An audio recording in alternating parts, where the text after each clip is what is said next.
दोस्तों, share market का नाम तो आप लोग सुने होंगे और शेयर मार्केट के बारे में इतना जानते होंगे कि शेयर मार्केट एक ऐसा है जो एक आम आदमी को बहुत ऊंचाइयों तक लेकर जा सकता है, लेकिन इसका उल्टा भी सच है। मतलब कि शेयर मार्केट में बहुत ज़्यादा रिस्क है और इसलिए शेयर मार्केट से बहुत सारे लोग दूर रहते हैं और कई लोग दूर रहने की सलाह भी देते हैं।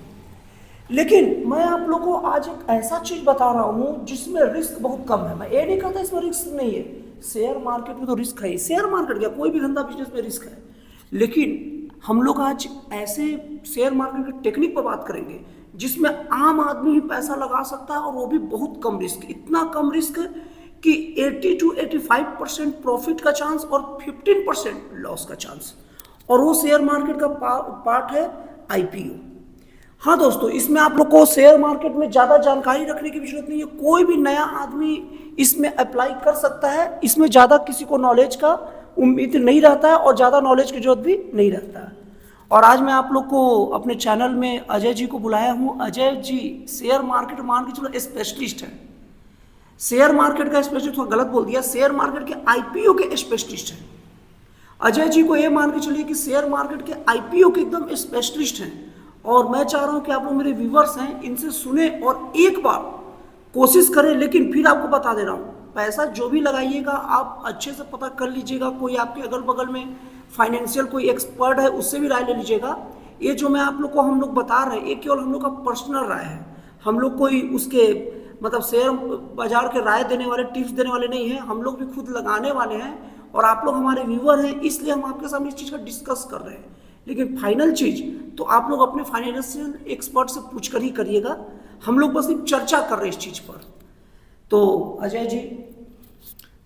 सर, मैं सबसे पहले आपको और जितने भी हमारे दर्शक देखने वाले हैं उनको दीपावली का बहुत बहुत शुभकामनाएं देना चाहूँगा। आपको भी।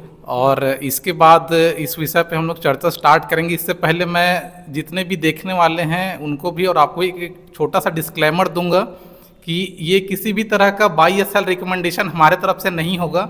ये वीडियो सिर्फ एक एजुकेशनल पर्पस के लिए है, जो आपको एक नॉलेज देगा, एक आइडिया देगा, जिसके हिसाब से आप अपना डिसीजन बना सकते हैं या नहीं भी बना सकते हैं। और कोई भी डिसीजन बनाने से पहले आप अपने फाइनेंशियल एडवाइज़र से या अपने आसपास के किसी ऐसे इंसान से भी आप डिस्कस कर सकते हैं जिन्होंने पहले कभी आईपीओ में कोई लॉट खरीदा है या अप्लाई किया है।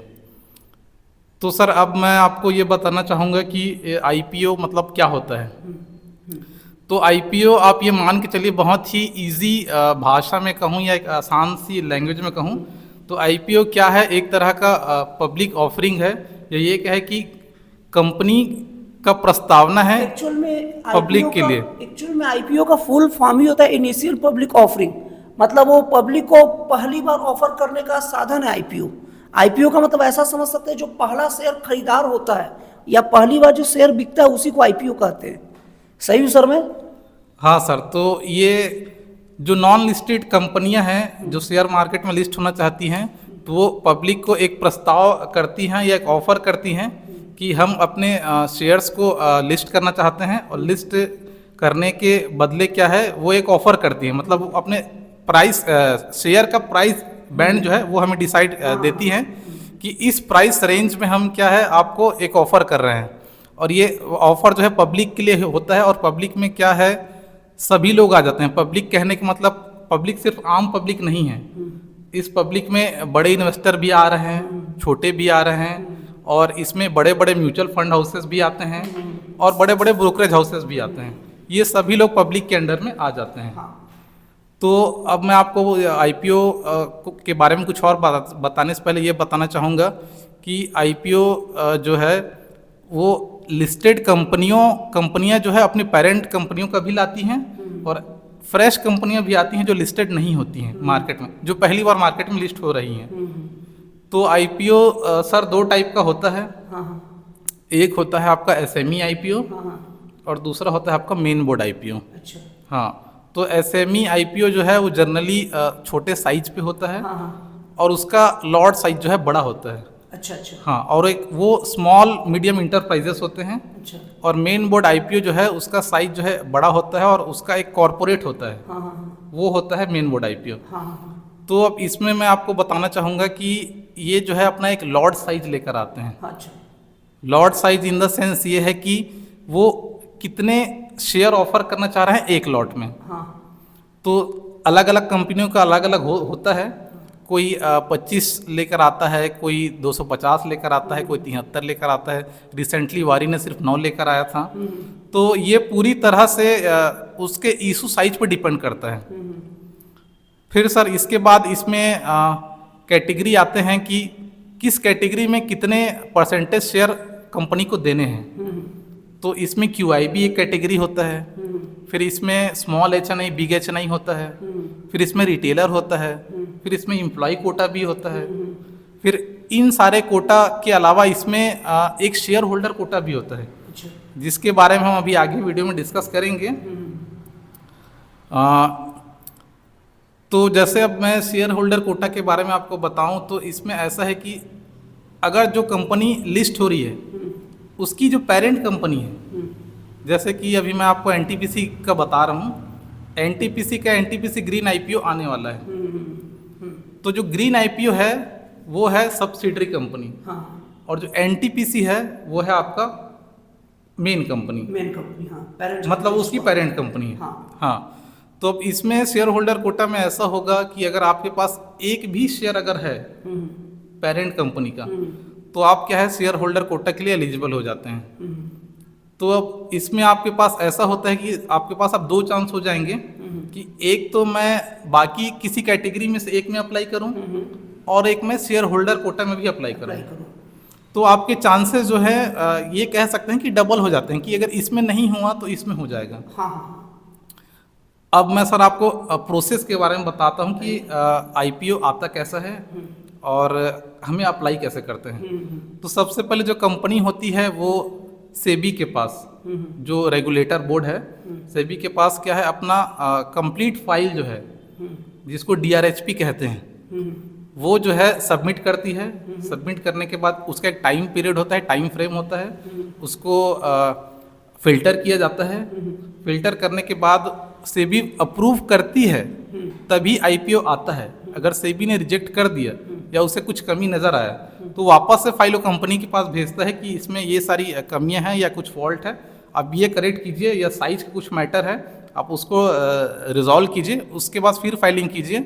तो जैसे ही अप्रूव होता है, अप्रूव होने के बाद क्या है कंपनी लिस्टिंग के लिए रेडी होती है। फिर उसके बाद सेकंड प्रोसेस होता है कि वो RHP फाइल करती है। तो ये DRHP और RHP ये जो है कंपनी का पूरे DNA होता है, मतलब डिटेल एनालिसिस होता है, जिससे हम, क्योंकि वो नई कंपनी, हम उसके बारे में कुछ जानते ही नहीं है, ना कोई न्यूज़ है हमारे पास। तो वो पढ़ के हम एक मोटा अंदाज़ा लगा सकते हैं कि कंपनी का रिसेंट फाइनेंशियल ग्रोथ क्या है, पैट क्या है, कंपनी के ऊपर कर्ज क्या है, और कंपनी अभी कितना रिसेंटली प्रॉफिट कर रही है, या IPO से पहले क्या प्रॉफिट था, और IPO के बाद लिस्ट होते होते उसका क्या वैल्यूएशन रहेगा, क्या प्रॉफिट रहेगा। अगर कंपनी के ऊपर कोई लीगल केस है तो वो भी उसमें मेंशन रहता है, और कंपनी का मेन कोर ऑब्जेक्टिव क्या है ये भी उसमें लिखा रहता है।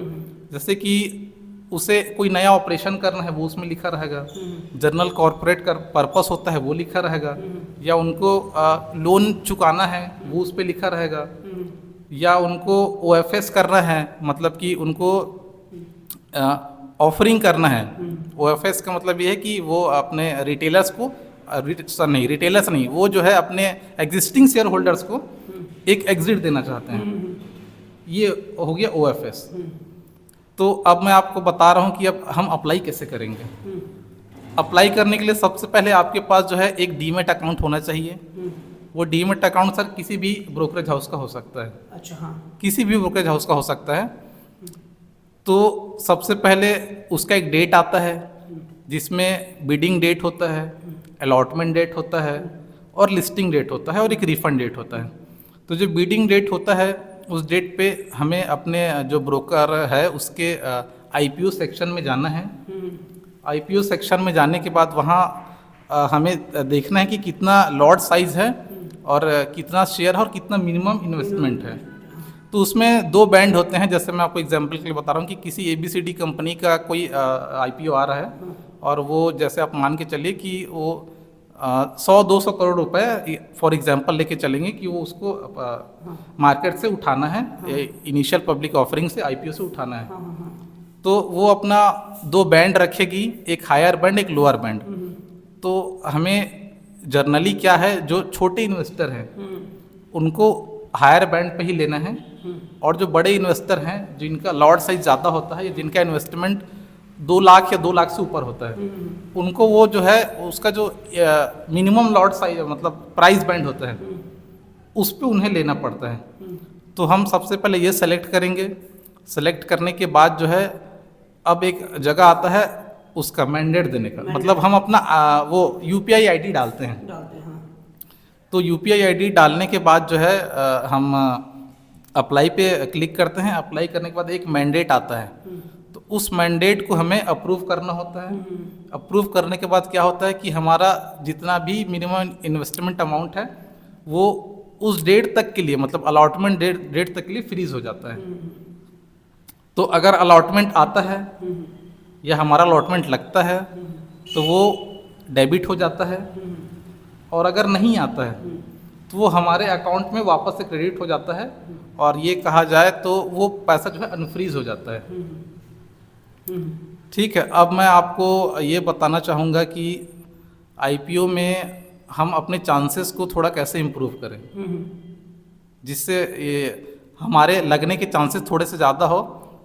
वैसे तो ये सिस्टम पूरा कंप्यूटराइज्ड उससे लॉटरी से उससे निकलता है, लेकिन फिर भी हम अपने साइड से कुछ एक पॉजिटिव कोशिश कर सकते हैं जिससे चांसेस बना रहे। तो सबसे मैं पहले ये कहूँगा कि आप जिस भी दिन अप्लाई होता उसका आ रहा है अप्लाई का डेट, उस डेट क्या है आप सेम उसी डेट पे आप अप्लाई कर दें, और आप जो है जितना जल्दी हो सके उसका मैंडेट को वो दे दें। और दूसरा, कई लोग ऐसा करते हैं कि अप्लाई अपने आईडी से करेंगे और मैंडेट किसी और की आईडी से दे देते हैं। तो ये सारी चीज़ें नहीं करनी है। ये करने से क्या है आपके अलॉटमेंट के चांसेस जो हैं वो ख़त्म हो जाते हैं या कैंसिल हो जाते हैं। मतलब सेम डीमैट अकाउंट में जो नाम है जो अप्लाई करने वाला है उसका नाम और उसका जो अकाउंट है वो सब सारी चीज़ें मैच होनी चाहिए। ये मैच नहीं होने पे कैंसिल होने के चांसेस बहुत ज़्यादा होते हैं। इसके बाद मैं आपको बताऊंगा कि हमें क्या क्या नहीं करना है। हमें एक साथ 2 लॉट में अप्लाई नहीं करना है, मतलब 2 कैटेगरी में अप्लाई नहीं करना है। और 2 लॉट कर सकते हैं सर, जैसे कि मान लीजिए नंबर ऑफ लॉट 1 लिखता है 2 रखता है तो उसमें 2 सेलेक्ट कर सकते हैं। हाँ देखिए, हम सेम कैटेगरी में लॉट साइज को जो है जितना मैक्सिमम है उतना हम कर सकते हैं, लेकिन अलॉटमेंट का चांस हमको एक ही मिलेगा। एक ही मिलेगा, मतलब कर सकते हैं। हाँ। लेकिन उसे मिलेगा एक ही मिलेगा। हाँ, और ये अलग अलग आईपीओ पे क्या है थोड़ा डिफरेंट भी हो जाता है। इस पे कभी हम भविष्य पे और चर्चा करेंगे। तो आपको जो है एक ही लॉट पे अप्लाई करना है, मतलब एक ही कैटेगरी में अप्लाई करना है। आपको अलग अलग कैटेगरी में या एक ही लॉट में आप अलग अलग डीमैट अकाउंट से अप्लाई कर रहे हैं कि चलो मैं जीरोधर से भी कर दिया, मैं एंजल से भी कर दिया, मैं किसी और से भी कर दिया, ये आपको नहीं करना है। ये अगर आप करेंगे तो आपके अलॉटमेंट के चांसेस लगभग खत्म हो गए हैं, रिजेक्ट ही हो जाएगा, आपका एप्लीकेशन रिजेक्ट हो जाएगा। मतलब आप मैंडेट तो दे देंगे, सारा चीज़ें हो जाएगा, लेकिन आपको अलॉटमेंट जो है वो नहीं मिलेगा। अब इसके अलावा मैं आपको ये बताऊंगा कि किसी क्या बोलते हैं ब्रोकरेज में आपका प्री अप्लाई का भी ऑप्शन आता है। तो अगर ये ऑप्शन आपके डीमैट में या ब्रोकर का जो अकाउंट है उसमें अगर शो कर रहा है तो आप प्री अप्लाई कर दीजिए। उसमें बिल्कुल भी आप सोचिए मत कि जिस दिन ओपन होगा उसी दिन करूँगा, या ऐसा मत सोचिए कि अभी तो ओपन नहीं हुआ है, ये वो तो उसी टाइम पे ही होता है, उस डेट आने पे ही होता है। ऐसा आपको नहीं करना है। आपको फर्स्ट कम फर्स्ट बेसिस पे आपको जैसे ही प्री अप्लाई दिखता है तुरंत कर दीजिए, आपको इंस्टेंट अप्लाई कर देना है। हाँ। फिर इसके बाद ये सारा प्रोसेस होने के बाद क्या है, उसका एक लिस्टिंग का डेट आता है और एक रिफ़ंड का डेट आता है। तो रिफ़ंड के डेट में जैसे मैंने आपको बताया कि अगर आपका अलॉटमेंट लगता है तो आपके पैसे कट जाएंगे, और नहीं लगता है तो आपका रिफ़ंड जो है उसी डे पे आ जाएगा। कुछ इसमें रेयर केसेस भी हो जाते हैं, इसमें टाइम लग जाता है।